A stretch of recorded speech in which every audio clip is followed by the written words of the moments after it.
Hey guys, Machines and Mel here. Just wanted to show you this old snow thrower we picked up. It's kind of neat. Someone's robbed the engine off of it, but the rest of it seems to be there, and it's got the tracks, which are pretty cool. Probably use those on something else if you were inclined to build something. This is so, guys, this is what they call a two-stage snowblower.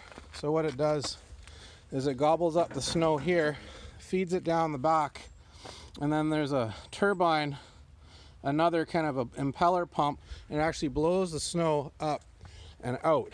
These work great on deep, thick, dry snow.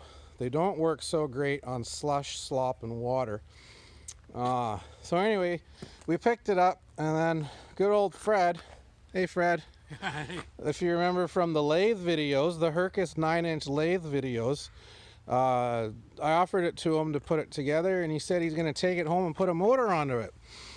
We hope enough of it's there to make it work. It looks like it. It just looks like perhaps the motor died or blew up and was removed for repair purposes, and then the project was abandoned. So hit the subscribe button to not miss the next video in the series of Fred building the snowblower, and I'll make a point of dropping by his place and filming a couple of the events that take place on the way to making this thing blow snow again. Again, hit the subscribe button, and thanks for watching.